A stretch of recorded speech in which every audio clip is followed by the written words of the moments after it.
اعوذ باللہ من الشیطان الرجیم بسم اللہ الرحمن الرحیم الحمد للہ رب العالمین والصلاة والسلام علی اشرف الانبیاء والمرسلین ابی القاسم محمد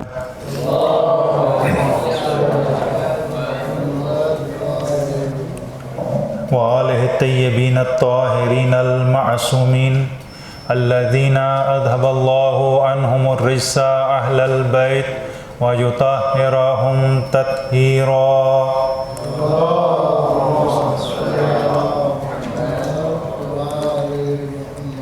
ولعنۃ اللہ علی اعدائہم اجمعین، اما بعد فقد قال اللہ تبارک و تعالی فی کلامہ المجید بسم اللہ الرحمن الرحیم لیس للانسان الا ما سعی، انسان کے لیے کچھ بھی نہیں ہے مگر وہی کچھ جو انسان تلاش اور کوشش کرتا ہے۔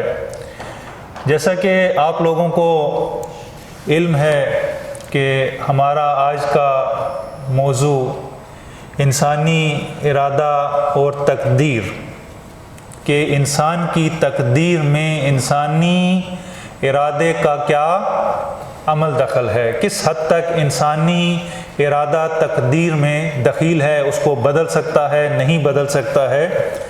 تو اس سلسلے میں ہم اپنی اگر روزمرہ زندگی کو دیکھیں تو چند الفاظ ہم روز سننے کو ملتے ہیں ہماری روزمرہ زندگی میں، ان میں سے خوش قسمتی ہے، بد قسمتی ہے، خوش نصیبی ہے، بد نصیبی ہے، سعادت ہے، کمال ہے، اور ایسے کتنے ہی الفاظ ہم اپنی روزمرہ زندگی میں سنتے ہیں، اور ایک دوسرے کو یہ کہتے بھی ہیں کہ فلاں بڑا خوش قسمت ہے، خدا نے اس پر بڑا کرم کر دیا، اس کو مال و دولت دے دیا، اس کو اولاد کی نعمت سے نوازا، فلاں بڑا بد قسمت ہے، ہمیشہ اس کے ساتھ جو ہے برے حوادث ہوتے ہیں، برے اتفاقات ہوتے ہیں، کبھی اس کے ساتھ اچھا نہیں ہوا، یہ ہماری خوش نصیبی ہے، فلاں ہماری بد نصیبی ہے۔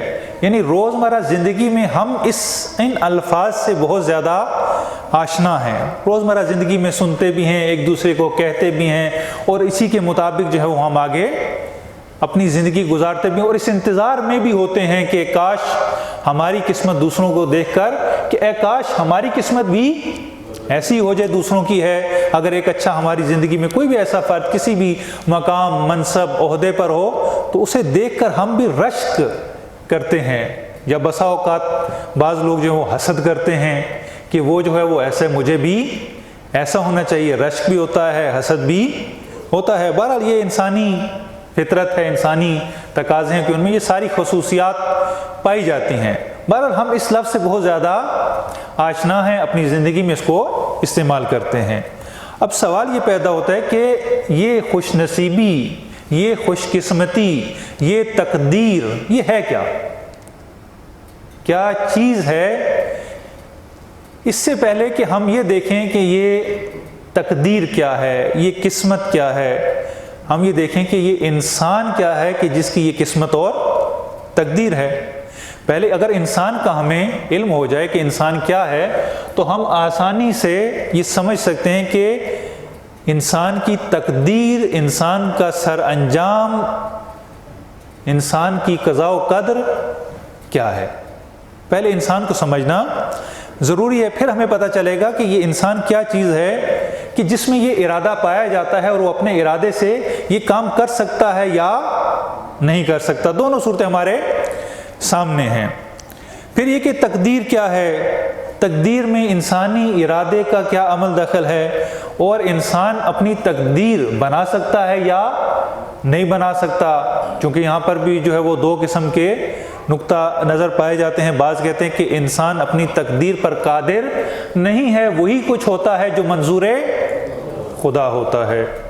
تو آیا واقعاً ایسا ہی ہے کہ وہی ہوتا ہے جو منظور خدا ہوتا ہے، یہ انسان کے اپنے دست قدرت میں بھی کچھ ہے کہ انسان بھی اگر چاہے تو بہت کچھ کر سکتا ہے، یا یہ کہ فقط خدا جو چاہتا ہے وہی ہوتا ہے؟ جیسے کہا جاتا ہے کہ خیر و شر من اللہ تعالیٰ، خیر بھی خدا کی جانب سے، شر بھی خدا کی جانب سے، اچھا ہوتا ہے تب بھی خدا کی جانب سے، برا ہوتا ہے تب بھی خدا کی جانب سے، یعنی جو کچھ بھی اس کائنات میں موجود ہے وہ فقط اور فقط خدا کی جانب سے ہے۔ پہلے ہم دیکھتے ہیں کہ انسان کیا ہے۔ یہ ایک بہت وسیع موضوع ہے۔ خود انسان، آج تک انسان کو اپنی حقیقت کے بارے میں پورا علم حاصل نہیں ہو سکا کہ میں کیا ہوں۔ یہی انسان کہ جس نے اس پوری دنیا کو، اس پوری کائنات کو روشن کر دیا، خلاؤں کو اس نے چیر دیا، زمین اور پاتال تک جا پہنچا، سمندروں کا سینہ اس نے چاک کر دیا، پوری دنیا کو اس انسان نے روشن کر دیا۔ لیکن اس روشنی کے باوجود جو پوری دنیا میں ہمیں اسی حضرت انسان کی وجہ سے نظر آتی ہے، لیکن ہم کہہ سکتے ہیں کہ چراغ تلے اندھیرا۔ اس نے پوری دنیا کو روشن کر دیا، لیکن اپنی حقیقت کیا ہے یہ انسان کو معلوم نہیں ہے کہ میں کیا ہوں۔ امیر المومنین اسی کو فرماتے ہیں، کفا بالمرء جہلا ان لا یعرف قدرا۔ انسان کی جہالت کے لیے یہی کافی ہے کہ اسے اپنی معرفت نہیں ہے، اسے اپنی قدر معلوم نہیں ہے کہ وہ کیا ہے۔ بس ضروری ہے کہ جانیں کہ انسان کیا ہے، اس کی حیثیت اس کائنات میں کیا ہے۔ انسان مجبور ہے یا مختار ہے، آزاد ہے، اپنی مرضی سے ایک کام کر سکتا ہے، انتخاب کر سکتا ہے اور اپنی منزل مقصود کو منتخب کرنے کے بعد اس تک پہنچ سکتا ہے۔ دیکھیں اتنی بڑی، اتنی وسیع کائنات جو ہمارے سامنے ہے، اتنی بلند، ہم اگر انسان کو دیکھیں، جب ہم کھڑے ہوتے ہیں اور ہمارے پاؤں میں چونٹی رینگ رہی ہوتی ہے تو اس کی حیثیت کیا ہوتی ہے؟ بالکل ایک ناچیز، یعنی بسا اوقات وہ ہمیں دکھنے میں بھی نہیں آتی۔ آپ اتنی بڑی کائنات کو تصور کریں اور دوسری طرف اس حضرت انسان کو، اس کا وجود پوری کائنات میں رکھ کر دیکھیں تو آپ کو اس چونٹی سے بھی حقیر تر یہ محسوس ہوگا یہ انسان۔ یعنی پوری کائنات کی وسعتیں، کائنات میں موجود طاقتیں، کائنات میں موجود جو کچھ بھی ہے، اگر ظاہری طور پر آپ اس کو دیکھیں تو یہ انسان آپ کو اس چونٹی سے بھی کمتر اور حقیر تر محسوس ہوگا، نظر آئے گا کہ یہ انسان تو اس کی کوئی قدر و قیمت نہیں ہے۔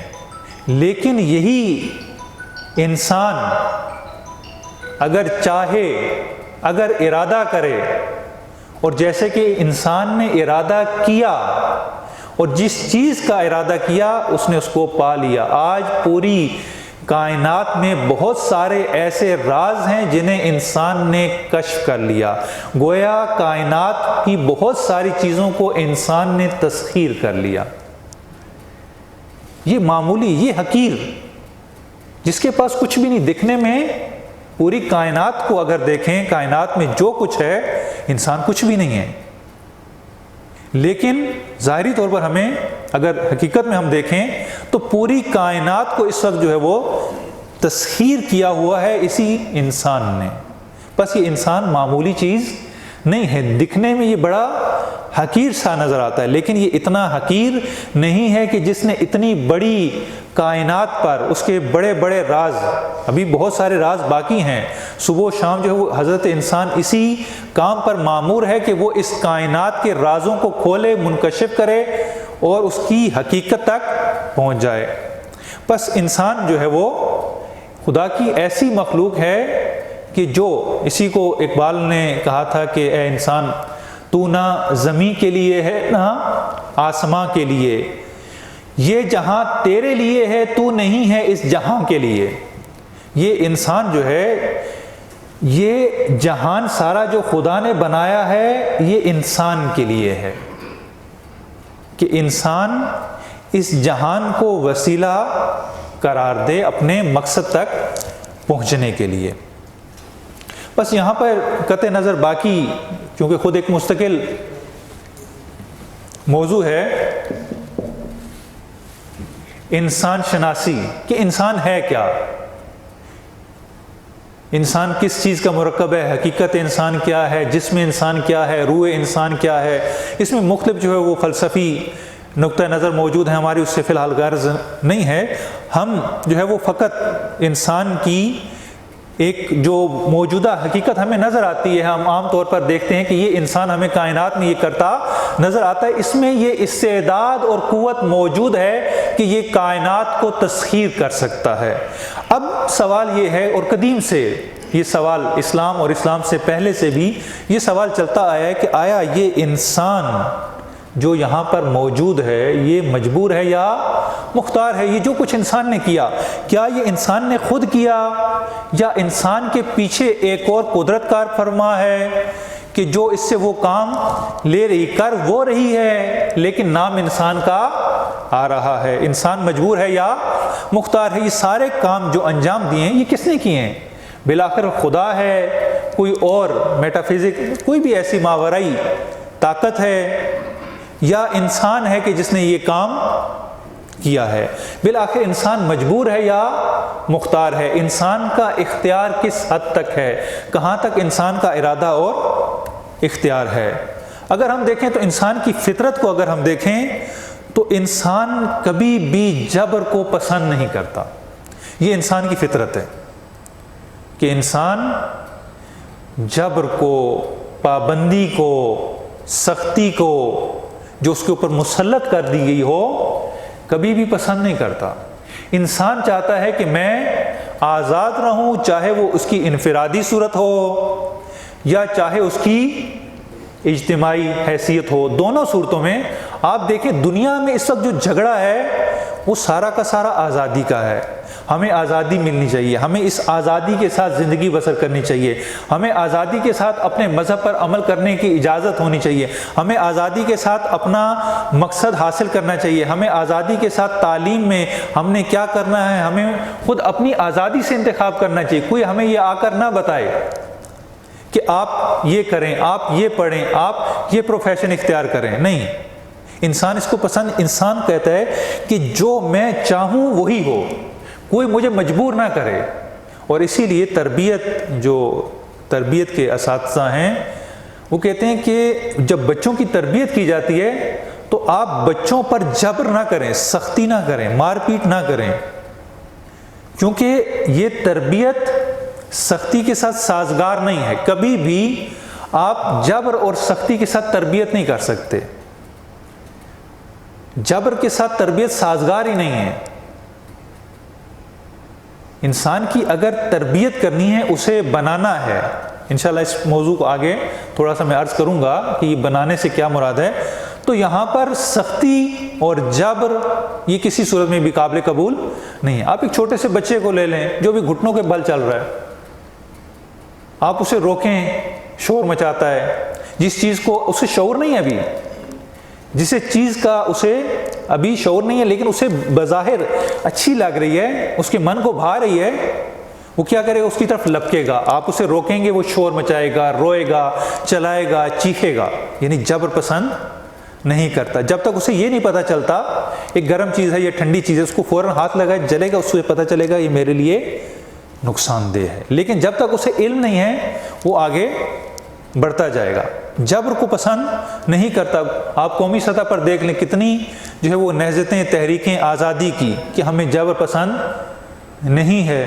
اسی طریقے سے زندگی کے ہر شعبے میں آپ دیکھ لیجئے کہ انسان جبر پسند نہیں کرتا. ازدواجی زندگی میں یہ پسند نہیں کرتا کوئی بھی، چاہے بیوی ہو چاہے شوہر ہو، کہ وہ اس پر جبر کرے، اس کو اپنی مرضی کے مطابق چلائے، یا شوہر بیوی کو اپنی مرضی کے مطابق چلائے. جبر کو کوئی بھی پسند نہیں کرتا. یہ انسانی فطرت کے خلاف. اور نہ فقط یہ کہ انسانی فطرت کے، بلکہ آپ دوسرے موجودات کو دیکھ لیجئے. ہر کسی کی کوشش یہ ہوتی ہے کہ میں آزادانہ آگے بڑھوں، آزادی ہونی چاہیے.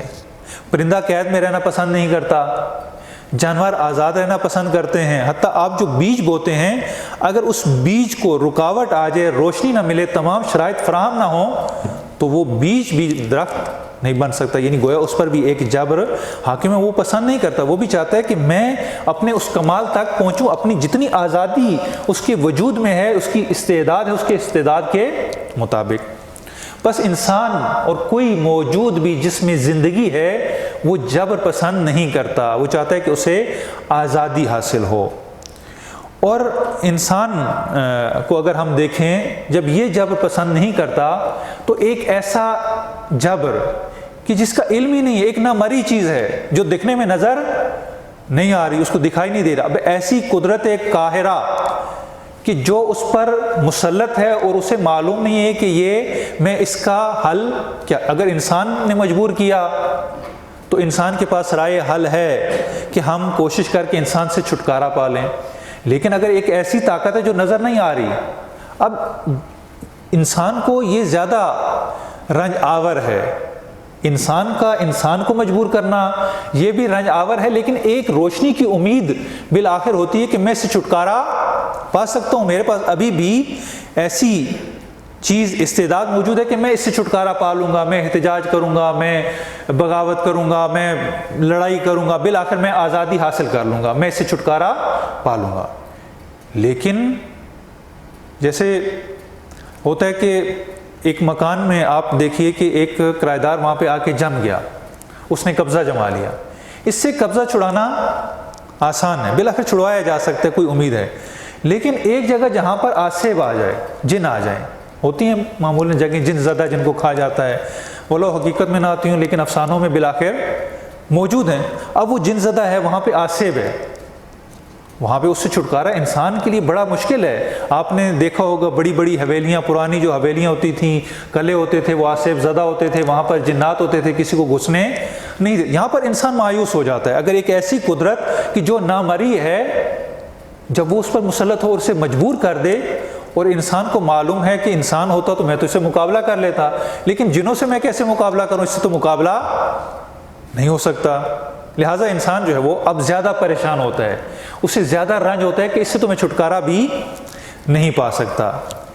انسان کے اس جبر سے نجات کے لیے انسان کے پاس انتخاب اور اختیار کا ہونا ضروری ہے۔ اگر اس انسان کے پاس انتخاب ہے، اختیار ہے، تو پھر ہم کہہ سکتے ہیں کہ یہ مجبور نہیں ہے، لیکن اگر اس انسان کے پاس اختیار نہیں ہے تو پھر یہ انسان مجبور ہے۔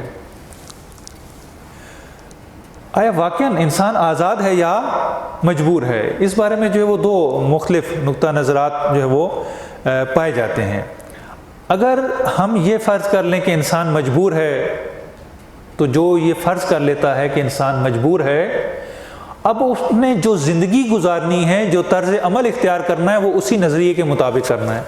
میں تو چونکہ مجبور ہوں، لہٰذا میرے تو ہاتھ بندھے ہوئے ہیں، میں تو کچھ کر نہیں سکتا، لہٰذا مجھے حرکت کرنے کی ضرورت ہی نہیں ہے، بس میں بیٹھا ہوں، میں تو کچھ کر نہیں سکتا، خدا نے مجھے مجبور کر دیا، لہٰذا تلاش اور کوشش کا راستہ بند ہو جاتا ہے۔ لیکن اگر کوئی اس نظریے کا قائل ہو کہ میں مجبور نہیں ہوں، میرے پاس اختیار ہے، میرے پاس انتخاب ہے، میں ایک چیز کو حاصل کر سکتا ہوں اپنے ارادے اور اختیار سے، اب اس کا جو زندگی کا طرز عمل ہوگا وہ تبدیل ہو جائے گا، وہ بیٹھا نہیں رہے گا ہاتھ پہ ہاتھ دھر کے، وہ کام کرے گا، تلاش کرے گا، کوشش کرے گا، جو اس کے راستے میں رکاوٹیں آ رہی ہیں انہیں ہٹائے گا، اور اسی طرح قدم بہ قدم بہت بے تدریج آگے بڑھتا جائے گا۔ بس یہ دو نقطہ نظرات ہمارے سامنے ہیں۔ اگر جبر ہو، انسان مجبور ہے، کچھ نہیں کر سکتا، جب کچھ نہیں کر سکتا تو بس ہاتھ پر ہاتھ دھر کر بیٹھا ہے۔ جیسے آپ نے وہ واقعہ سنا ہوگا، ایک شخص اس نے جب سنا کسی سے کہ خدا نے روزی رزق کا وعدہ کر لیا اور خدا نے رزق دینا ہے، ہر ذی روح کو خدا رزق دے گا، اس تک اس کا رزق پہنچا دے گا، اور اس نے وہ واقعہ بھی سنا کہ جب وہ پتھر کو توڑا گیا کسی نبی نے تو اس میں سے کیڑا نکلا کہ جس کے منہ میں وہ اپنے غذا تھی، تو اس نے سوچا کہ جب خدا نے وعدہ کیا ہوا ہے، خدا نے دینا ہے، تو اب مجھے کیا ضرورت ہے کام کرنے کی، تلاش کرنے کی، کوشش کرنے کی، میں بیٹھ جاتا ہوں، خدا دے گا، میں کھا لوں گا آرام سے۔ لہٰذا وہ چپ کر کے گھر سے باہر نکلا اور پاس ہی جنگل تھا، وہاں پر جا کر پاس ایک ندی گزر رہی تھی، جا کر بیٹھ گیا۔ اب وہ سارا دن بیٹھا رہا کہ ابھی خدا مجھے رزق دے گا، ابھی مجھے خدا رزق دے گا اور میں کھاؤں گا، خدا کا وعدہ پورا ہوگا۔ صبح سے شام تک وہ بیٹھا رہا، بیٹھے بیٹھے اسے شام ہو گئی، بھوک نے ستایا، لیکن اتنا اس کا ایمان تھا اس چیز پر کہ خدا نے دینا ہے، جب خدا نے وعدہ کیا ہوا ہے تو مجھے کام کرنے کی کیا ضرورت ہے۔ بیٹھا رہا، جب اندھیرا ہونے کو آیا تو اس نے دیکھا کہ ندی میں ایک پتا بہتا ہوا آ رہا ہے اور اس کے اوپر جو ہے کوئی چیز رکھی ہوئی ہے۔ بڑا خوش ہوا کہ وعدہ خدا جو ہے وہ سچا ہے، خدا نے میرے لیے رزق بھیج دیا۔ اس نے ہاتھ بڑھایا، اس پتے کو قریب کیا، وہ کھانا اٹھایا، اس میں روٹی اور حلوہ تھا، اس نے وہ بڑے مزے سے کھا لیا۔ اس نے کہا کیا بات ہے، خدا نے وعدہ کیا، خدا نے دے بھی دیا، واقعاً خدا وعدے میں سچا ہے۔ ایمان اور پختہ ہو گیا کہ چلو ٹھیک ہے۔ روزانہ وہ وہیں پر بیٹھ جاتا، سارا دن انتظار کرتا، شام کو کھانا اس کے پاس آ جاتا۔ ایک دن اسے ذہن میں سوال آیا کہ میں دیکھوں تو صحیح، جو خدا کھانا بھیج رہا ہے یہ بھیج کہاں سے رہا ہے؟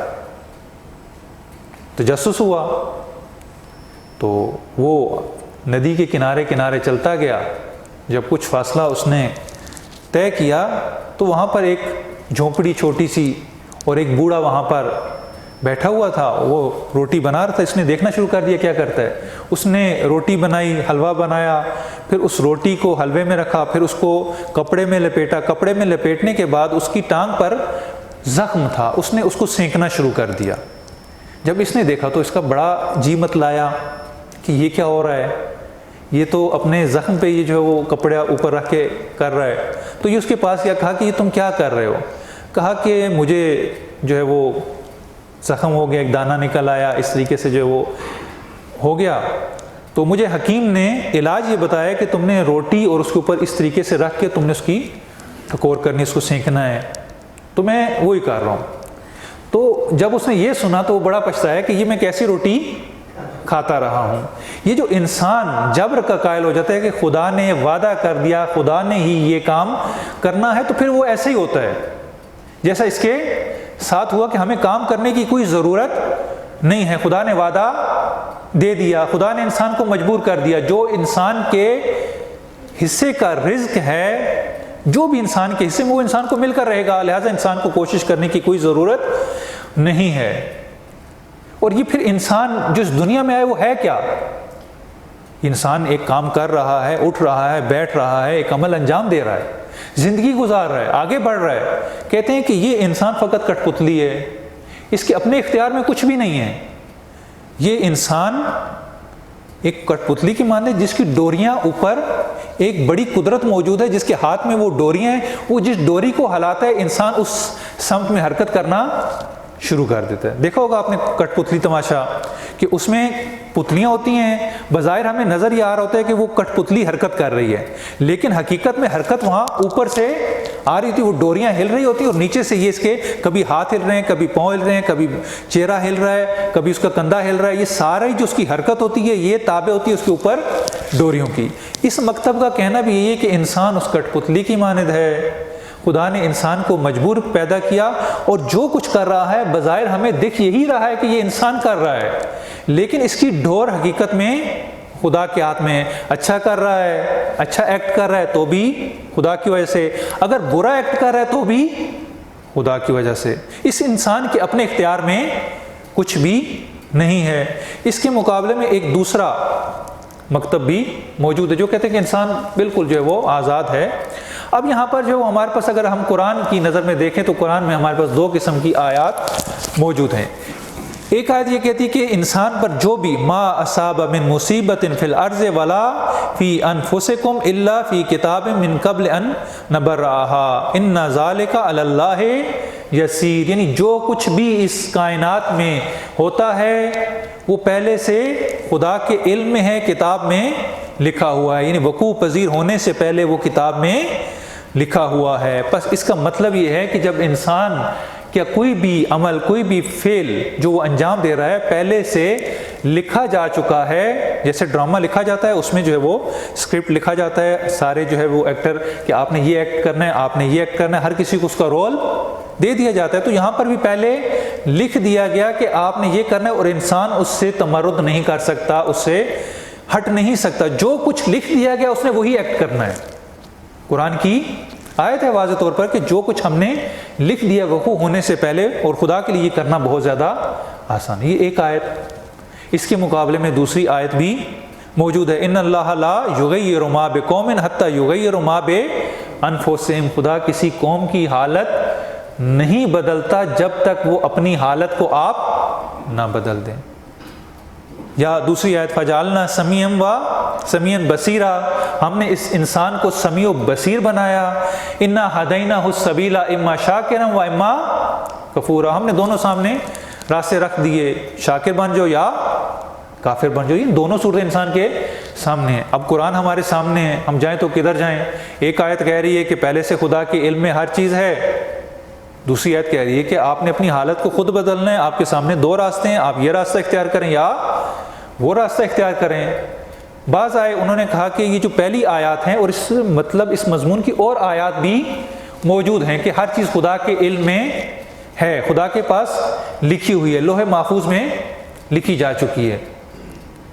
اور اس کے بعد دوسری آیات ہیں، بعض آئے انہوں نے پہلے جو گروہ تھا آیات کا اس کو بنا لیا، کہا کہ انسان جو ہے وہ مجبور ہے، ہر چیز خدا کے ارادے اور علم میں ہے، انسان خدا کی قدرت میں ہے، قدرت سے باہر نہیں ہے، پس انسان مجبور ہے۔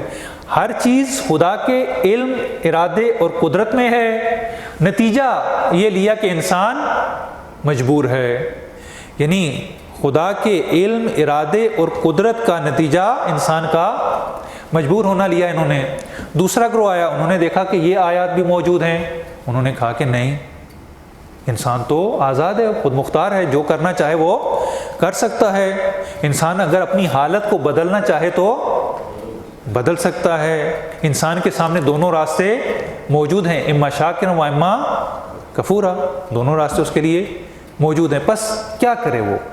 ہم یہاں پر بالآخر کون سے گروہ کے ساتھ ہوں، اس گروہ کے ساتھ یا اس گروہ؟ ایک قدیم سے یہ لڑائی جنگ چلتی آ رہی ہے کہ انسان مجبور ہے اور انسان، دوسرا گروہ کہتا ہے کہ آزاد ہے مطلقاً، جو مرضی چاہے انسان کر سکتا ہے۔ یہ دونوں قدیم ہی سے لڑائی موجود ہے، دو گروہ موجود ہیں، ایک کہتے ہیں کہ انسان مجبور ہے، دوسرا کہتا ہے کہ نہیں، آزاد ہے۔ البتہ جنہوں نے کہا کہ مجبور ہے، ہماری جتنی بھی یہ چیزیں ہیں، بہت ساری ہماری افکار، ہمارے نظریے، اگر ہم ان کو دیکھیں تو ان کے پیچھے ایک سیاست کار فرما ہوتی ہے۔ میرا موضوع نہیں ہے، میں صرف اشارہ کرتا چلوں کہ یہ جبر کے عقیدے کے پیچھے بھی ایک سیاست بنو امیہ کی کار فرما تھی۔ کرتے رہیں، جب لوگوں کے ذہنوں میں یہ بات بیٹھ جائے گی کہ انسان مجبور ہے، انسان کے ہاتھ میں کچھ نہیں ہے، تو وہ کہیں گے کہ یہ جو ہمارے اوپر مسلط ہو گئے یہ خدا کی رضا تھی، خدا کی مرضی ہے،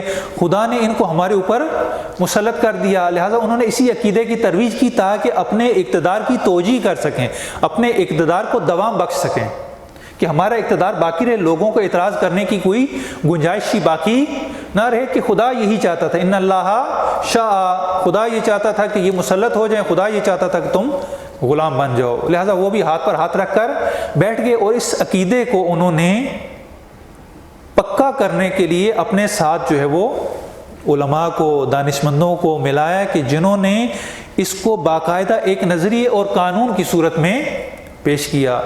لیکن جو دوسرے تھے، جو دیکھ رہے تھے کہ نہیں یہ تو ظلم ہو رہا ہے، وہ اس کے مقابلے میں آ گئے، انہوں نے کہا کہ نہیں، انسان مجبور نہیں، انسان بالکل آزاد ہے، خدا نے انسان کو پیدا کیا، پیدا کرنے کے بعد چھوڑ دیا، اب انسان اپنی مرضی سے جو مرضی کرے، خدا کی کوئی دخالت اس میں نہیں ہے، پیدا کیا اور چھوڑ دیا۔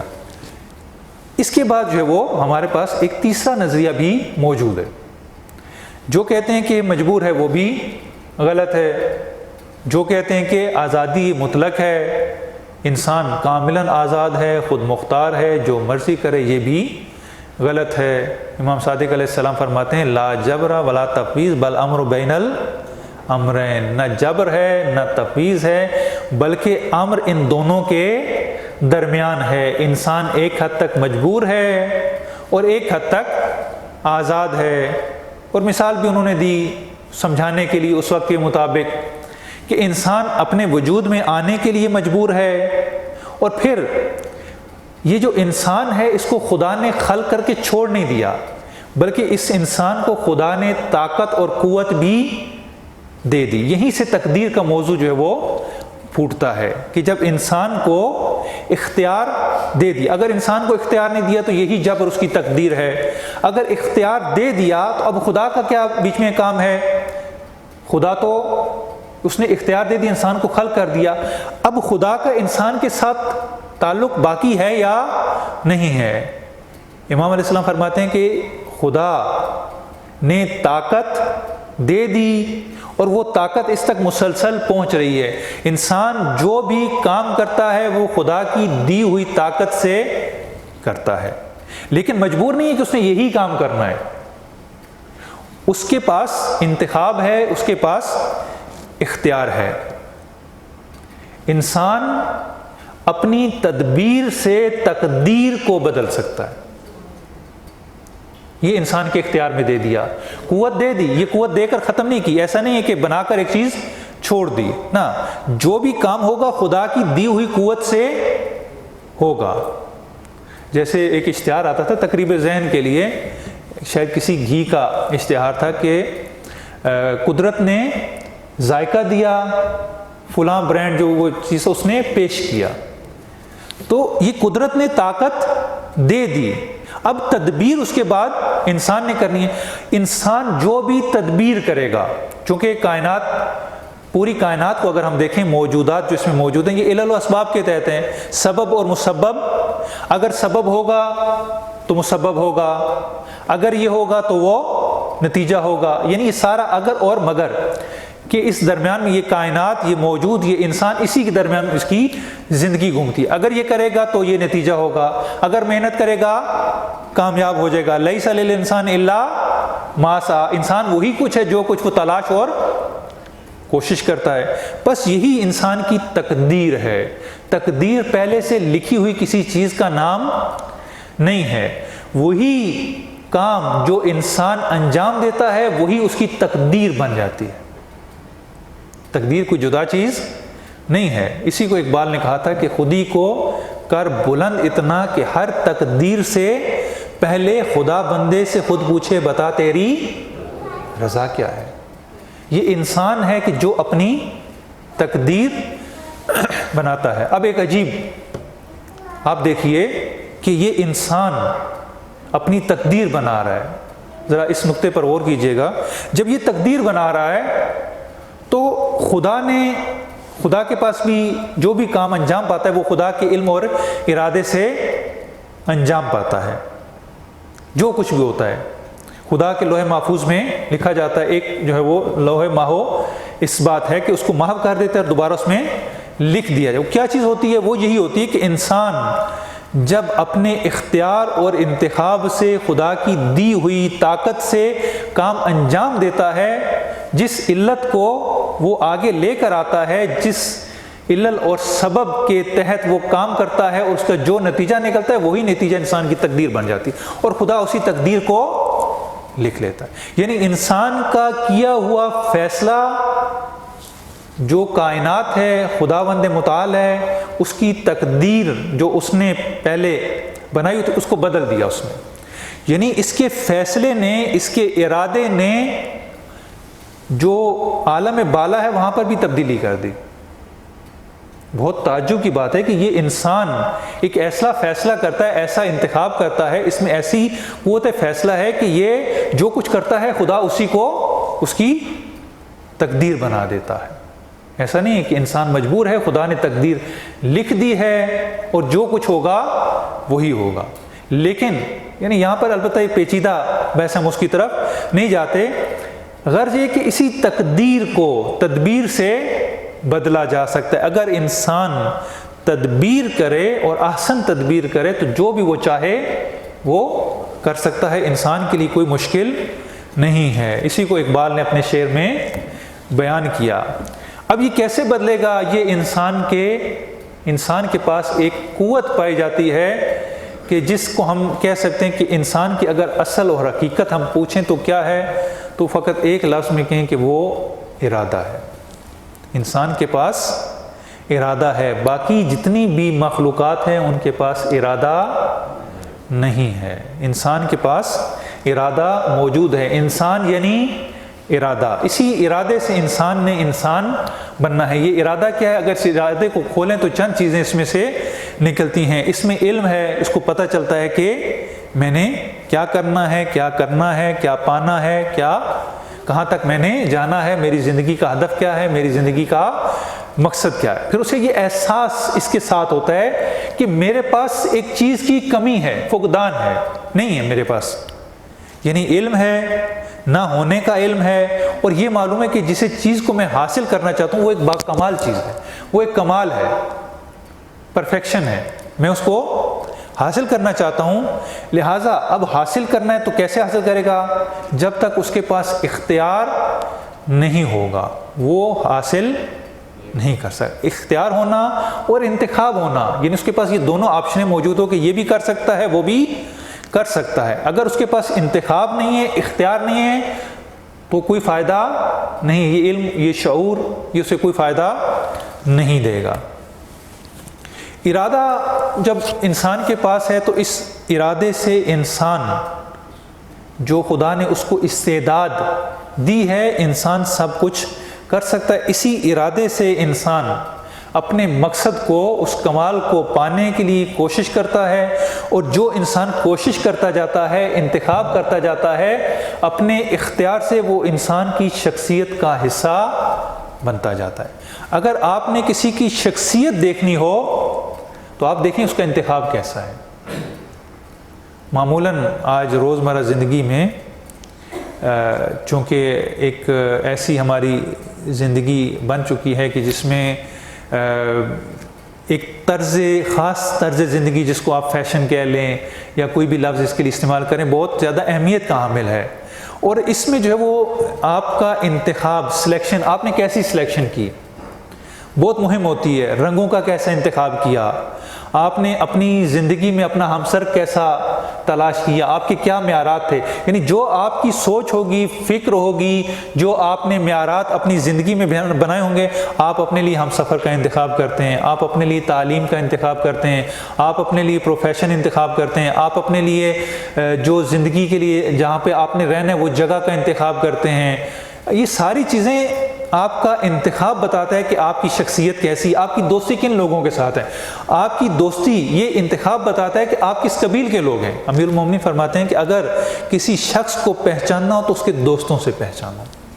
یہ دوست کے، یہ اس کا انتخاب ہے کہ اس نے انتخاب کیا، اس انتخاب سے ہمیں معلوم ہوا کہ یہ کس قبیل کا، کس کماش کا آدمی ہے، اس کا اٹھنا بیٹھنا کہاں ہے، اس کی زندگی کا طرز عمل، یہ تمام کا تمام انسان کے انتخاب پر منحصر ہے۔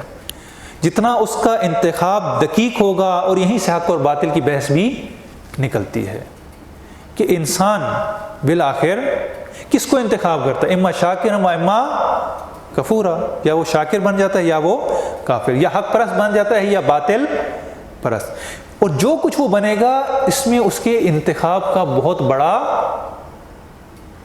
اثر ہوگا، دخالت ہوگی کہ وہ انتخاب کیسا کرتا ہے۔ انسان وہی کچھ ہے جو کچھ وہ انتخاب کرتے ہیں۔ یہ انتخاب کی قوت جو خدا نے دی، یہ معمولی قوت نہیں ہے۔ لہٰذا انسان کو کوئی چیز بھی، اپنی زندگی کا کوئی مرحلہ بھی، کوئی کام بھی کرنے سے پہلے یہ دیکھنا چاہیے کہ خدا نے مجھے اختیار دیا، اس اختیار سے میں نے انتخاب کرنا ہے، جتنا اعلیٰ انتخاب ہوگا اتنی اعلیٰ شخصیت ہوگی زندگی کے ہر مرحلے میں، ہر شعبے میں۔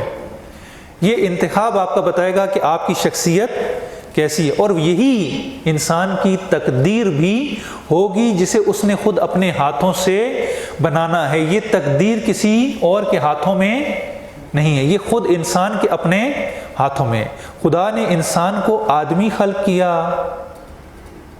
اب اس آدمی نے انسان بننا ہے، یہ مراحل طے کرنے، اس مقام عبودیت تک پہنچنا ہے، اور اس پہنچنے کے لیے انسان کے پاس جو چیز موجود ہے وہ اختیار ہے اور انتخاب ہے۔ اسی اختیار کے ساتھ انسان نے اپنی زندگی کا ہر راستہ انتخاب کرنا ہے تاکہ اس مقام عبودیت تک پہنچ سکے، اور جب اس مقام عبودیت تک پہنچ جائے گا تو پھر انسان فلاح یافتہ ہوگا، پھر انسان کامیاب ہوگا، پھر انسان سعادت مند ہوگا۔ اگر یہ نہیں ہے تو پھر یہ سارا زمانہ جو انسان نے گزار دیا، یہ ساری زندگی جو گزار دی، جتنا انتخاب کا حق خدا نے اس کو دیا تھا، اس انتخاب کے حق کے بعد پھر یہی نظر آئے گا والعصر، اسی زمانے کی قسم کہ جس کو انسان نے گزارا ہے، ان الانسان لفی خسر، انسان نقصان میں ہے، الا الذین آمنوا، جنہوں نے انتخاب کیا، ایمان لائے،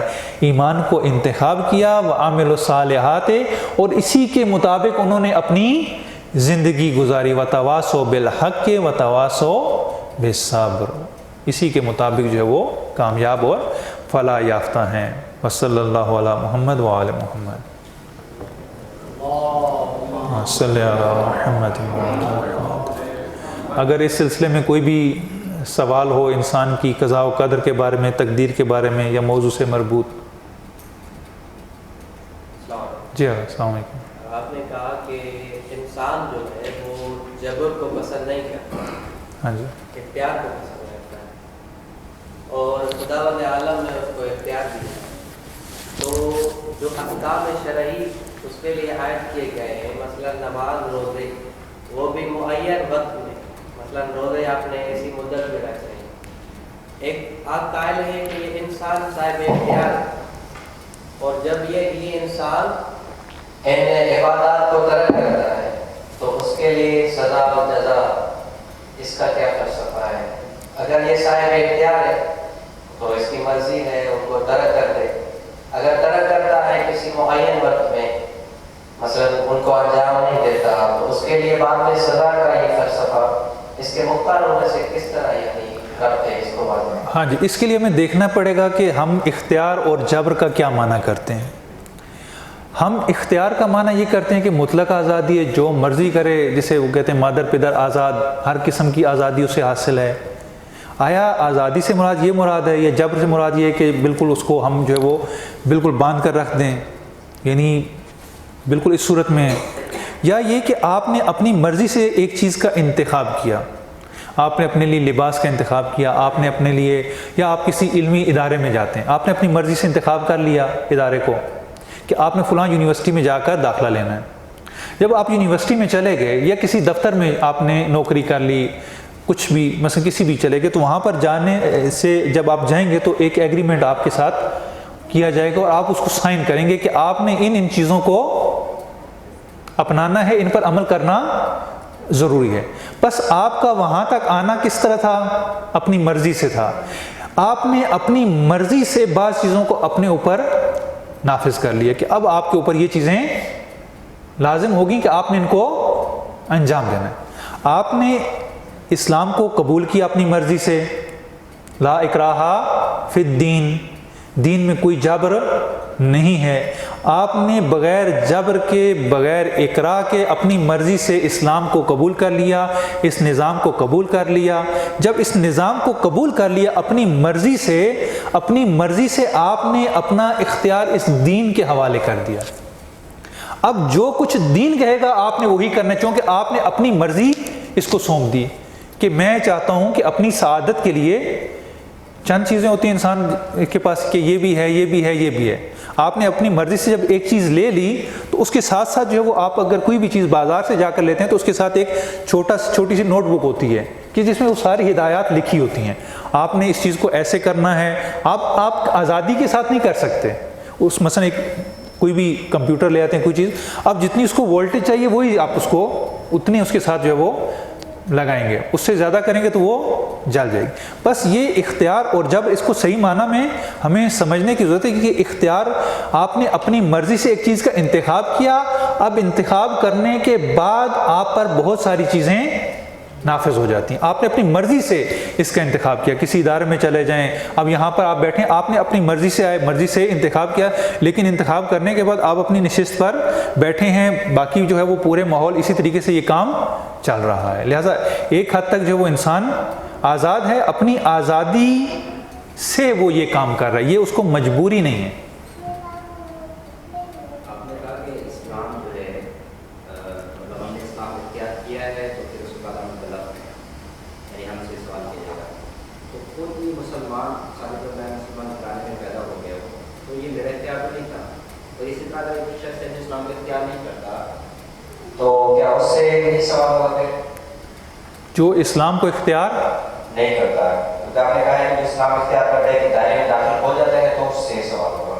ہاں جی، انسان اپنی فطرت میں دیکھا کہ اس کی فطرت حق جو ہے، اگر وہ اس فطرت کے مطابق انتخاب کرے گا تو وہ اسی راستے پر پہنچ جائے گا، لیکن اگر وہ اس کے برعکس انتخاب کرتا ہے، جو کچھ بھی اسے اپنے ماحول سے یا اطراف سے ملتا ہے وہ اپنی اگر فطرت کے مطابق نہیں چلتا تو پھر اس کا وہ انجام ہوگا۔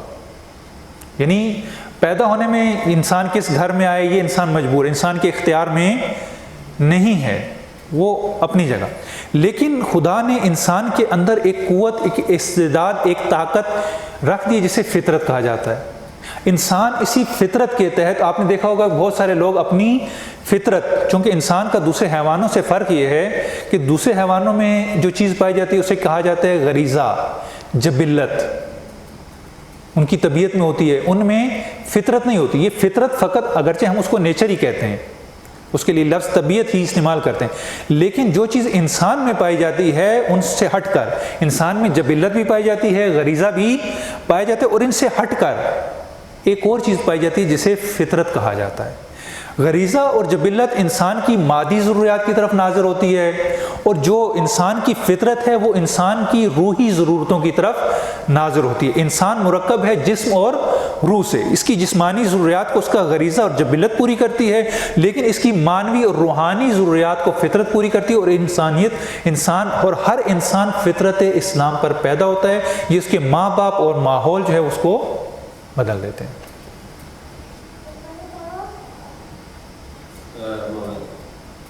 حضرت امیر المومنین علی علیہ السلام فرماتے ہیں کہ انسان اپنی مرضی سے اس دنیا میں آیا ہے، اپنی مرضی سے جائے گا، پھر یہ بیچ والی زندگی اپنی مرضی سے گزارنے کی کوشش کیوں کرتا ہے؟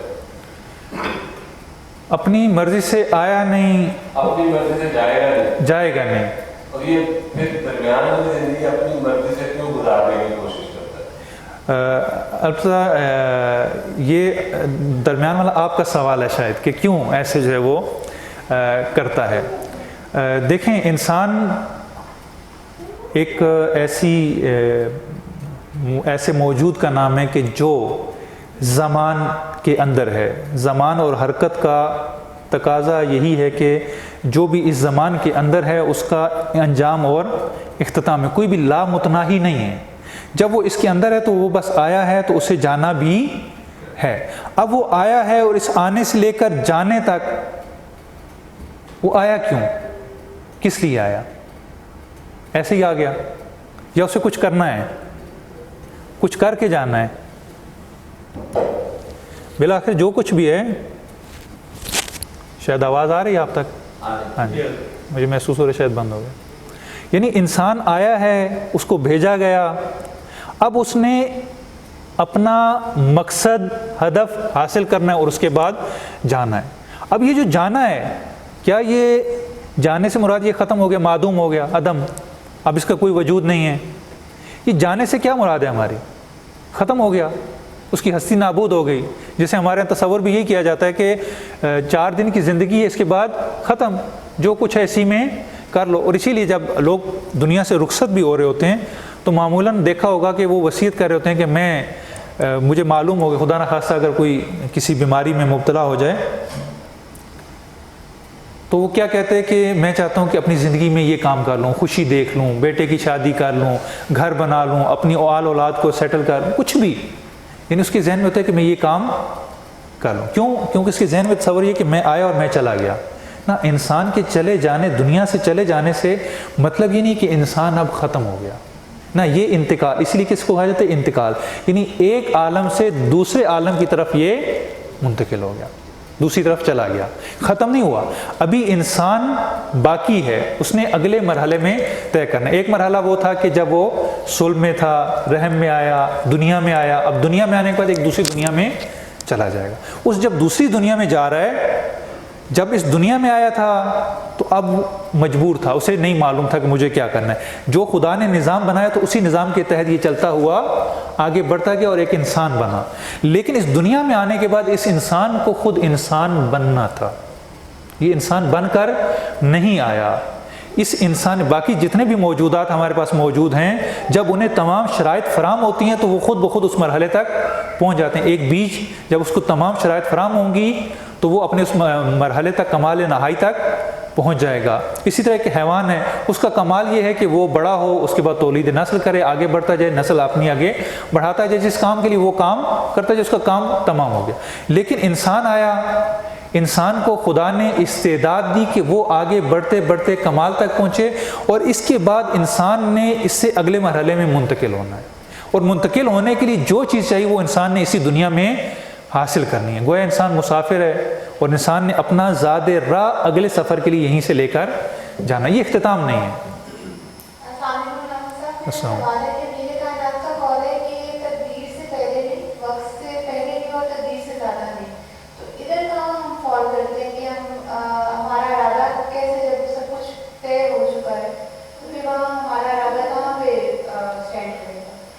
دیکھیں، تقدیر سے پہلے نہیں اور بعد میں نہیں، یہ علم خدا سے اور ارادہ خدا کے ساتھ مربوط ہے کہ خدا کے علم میں ایک چیز ہے، لیکن آیا خدا کے علم میں ہونے سے مراد یہ ہے کہ حتماً یعنی ایسا ہی ہونا، انسان اب بالکل کچھ نہیں کر سکتا؟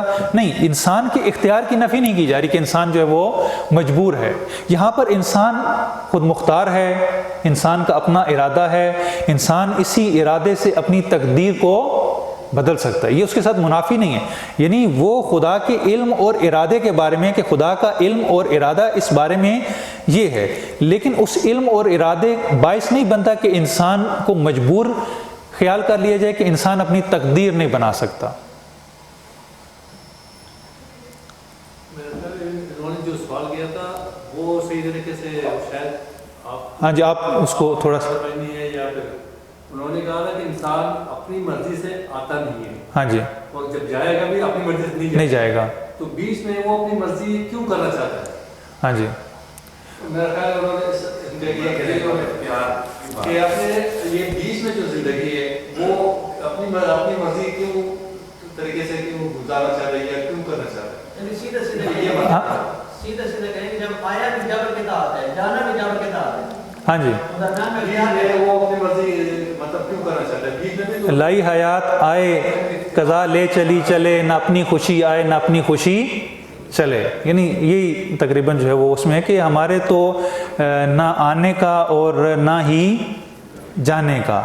درست ہے کہ انسان جو ہے وہ ایسے ہی ہے کہ اس کو اپنے آنے میں اختیار نہیں ہے، لیکن جب وہ آ گیا تو اب وہ مجبور نہیں ہے، یہ آنے تک تھی، جب وہ وجود میں آ گیا تو اب وجود میں آنے کے بعد اسے بہت ساری، اب یہاں پر ہم نہیں کہہ سکتے کہ مجبور ہے، وہ مرحلہ اس نے طے کر لیا، اب اس کے پاس استعداد، قوت اور وہ چیزیں موجود ہیں کہ جس سے وہ، درست ہے کہ اس نے جانا ہے، انا للہ و انا الیہ راج، پلٹنا سب نے خدا کے، اس زمان کا تقاضا یہی ہے کہ اس میں جو بھی آئے اسے فنا ہے، یہ عالم میں فنا ہے، عالم میں بقا نہیں ہے، یعنی جس نے آنا ہے اس نے جانا ضرور ہے، لہٰذا وہ آیا بھی ہے اور اس نے جانا بھی ہے، یہ مسلم ہے۔ اب جتنا بھی وہ ٹائم گزار لے، حضرت نوح کی آپ زندگی دیکھ لیں کہ انہوں نے 1000 سال زندگی کی، پھر بھی انہوں نے جانا ضرور ہے۔ درست ہے کہ دونوں طرف جبر ہے، یعنی ابتدا میں بھی اور آخر میں بھی، کہ بالآخر اس کی انتہا یہی ہے، لا متناہی نہیں ہے، متناہی ہے، یعنی اس کی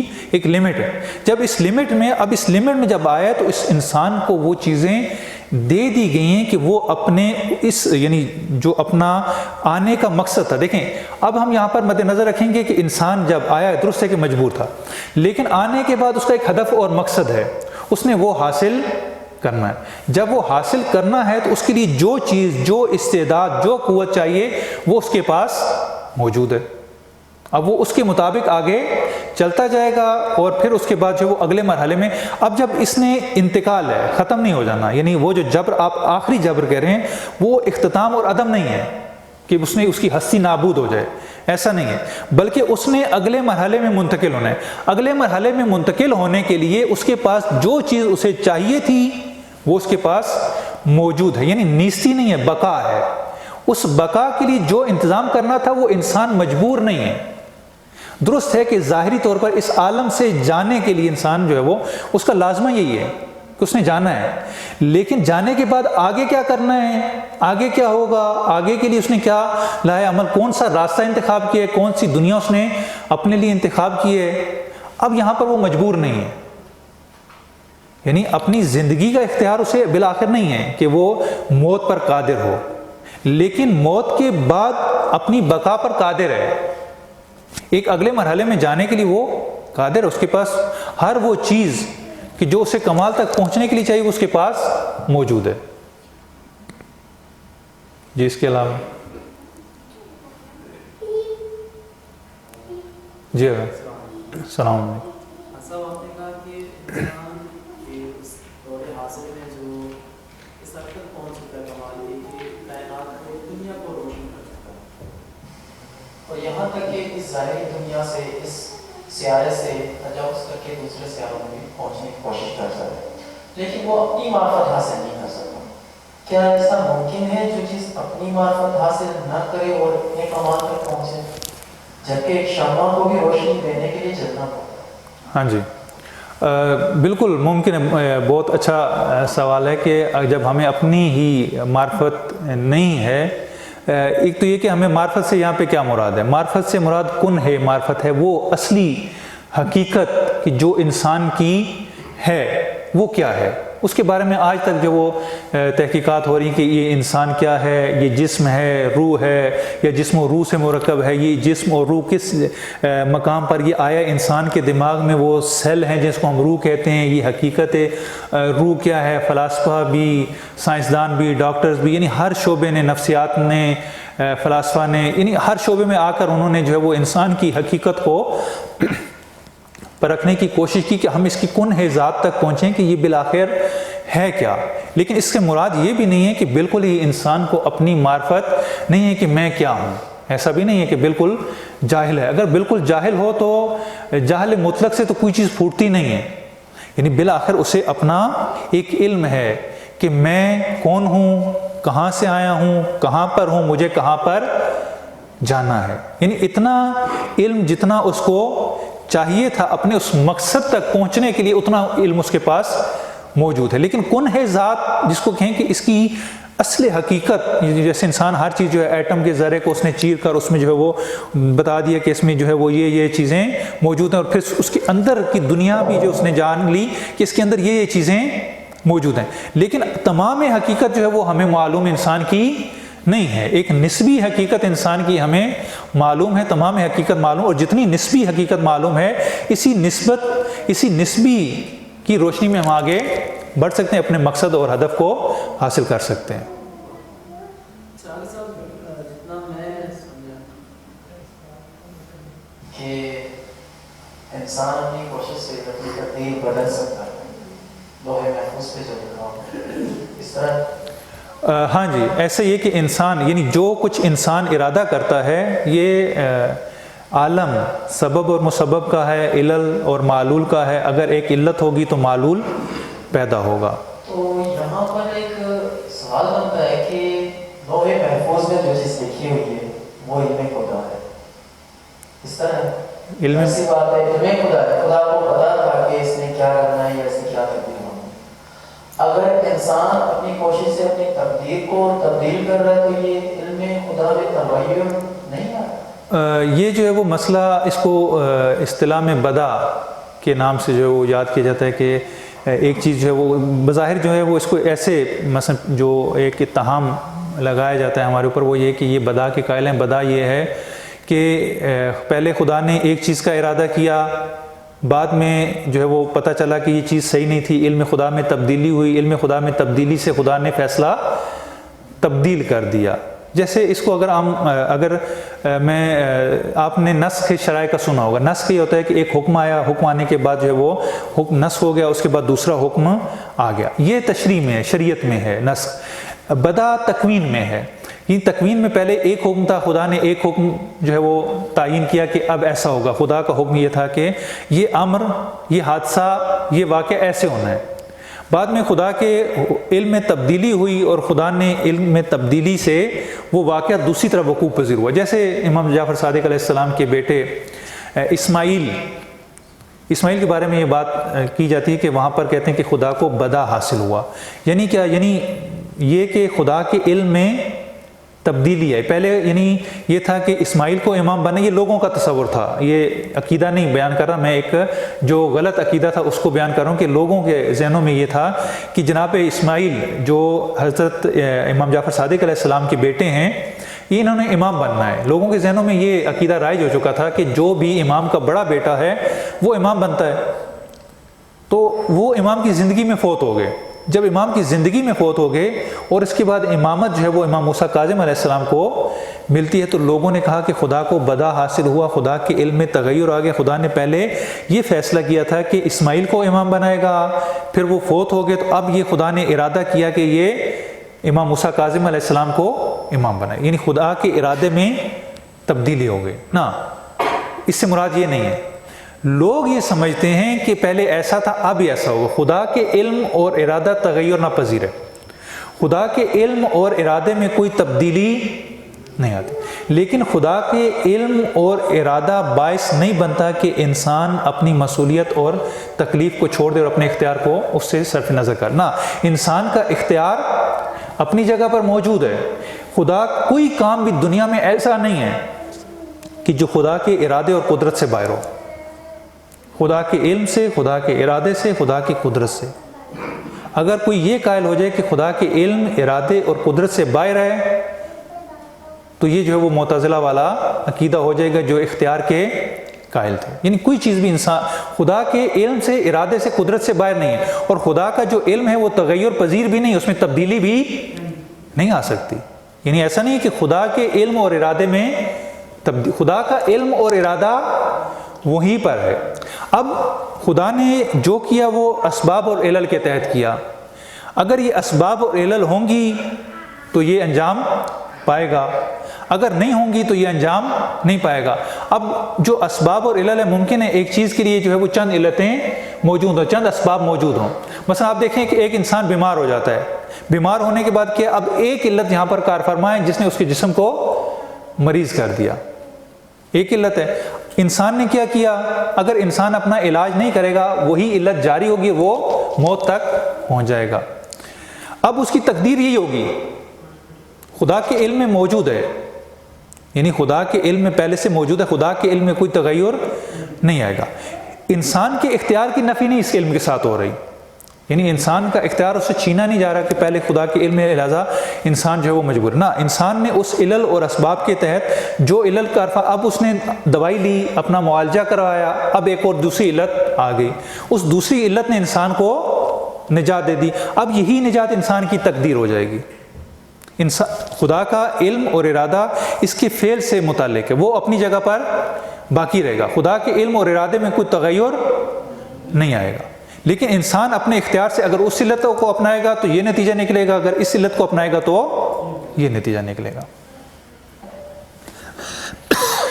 ایک صلوات پڑھ بدر محمد.